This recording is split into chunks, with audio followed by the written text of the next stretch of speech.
located inside your Nodes application, web content, webinf GDBC directory. And what we are applying next, but this is not yet implemented, is that those connections at one point will be possible to specify on the server, so we call them global connections, but that will be addressed later. And right now there is the simple connection pool implementation as well, but later we are thinking probably it will be worth to implement the Apache DBCP connection pooling. So in terms of development, what you get out of the box? Out of the box for the new data sources, you get two new data sources. One is called GDBC query data source, which provides just read-only access for your DBMS, and another one is GDBC role set data source, which actually based on standard cached role set implementation, which allows you to edit your data. So you could create your XPage application, which could even create, update, or delete your data inside your external RDBMS database. But right now as well there is some limitation here as well, as because we don't have very sophisticated Domino Designer tooling yet, and there are no such possibility to retrieve all selected RDBMS table metadata or schema.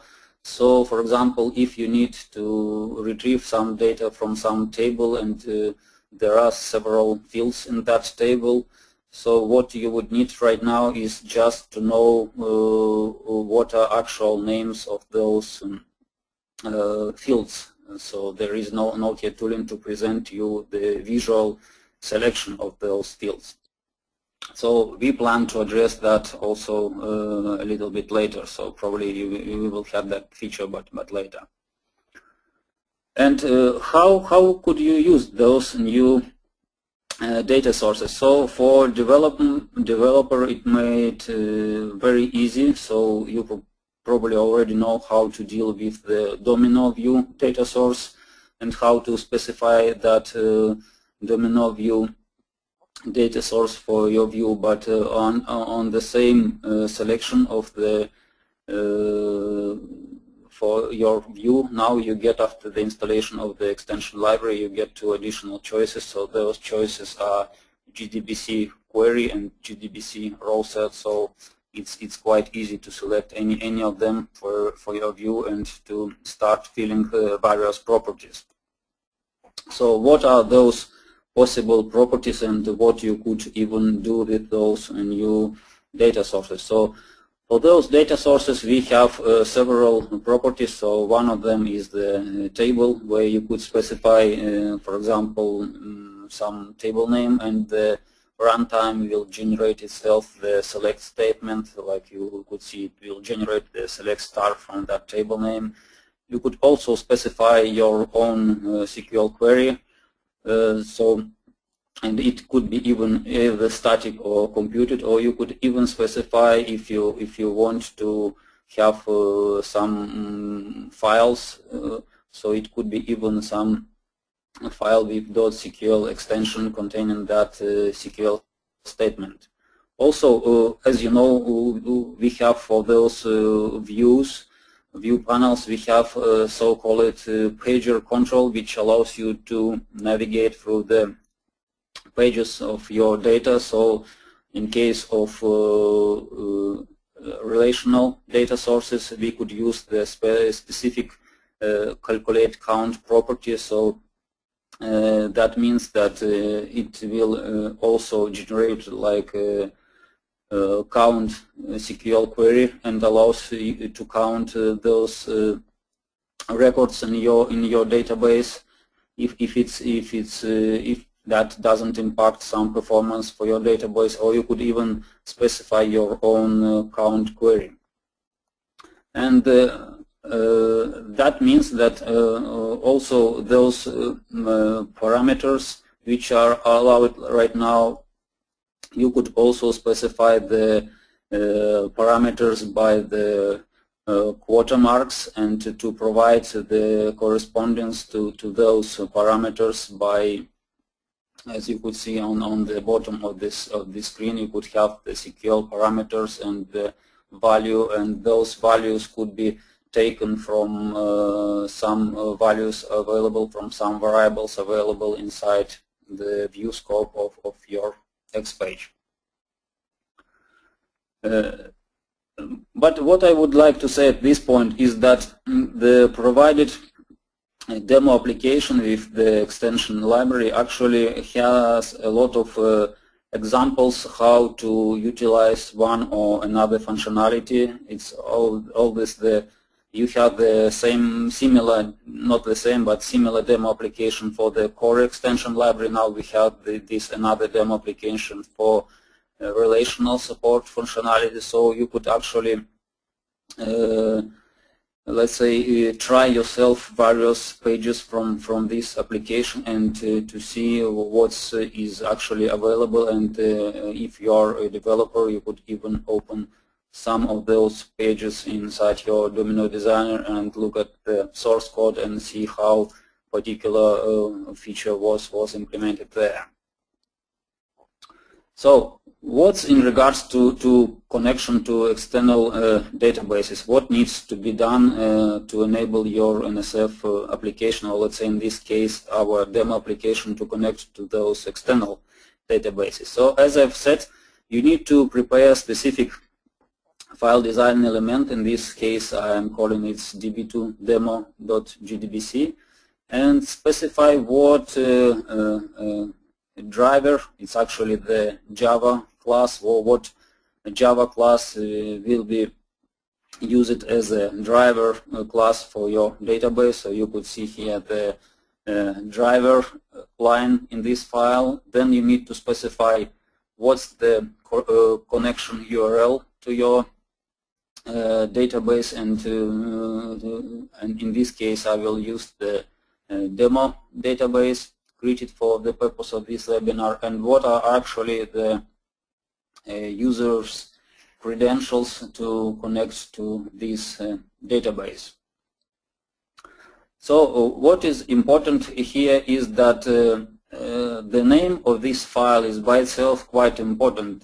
So we have that the convention here that what is the part of that name before that .gdbc extension is actually will be used for configuration of the connection for those data sources. And again, that specific file needs to be located under the web content webinf.gdbc folder. So by locating it there, the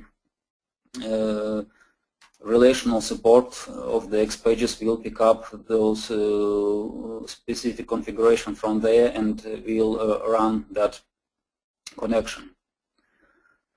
So what in regards to the add functions available for server-side JavaScript? There are several of them, so they are actually prepared to ease some of the regular tasks if you need some specific functionality to be done while writing the JavaScript code. And as you could see, some of them are provided inside the pages inside that demo application, so you could look there at them.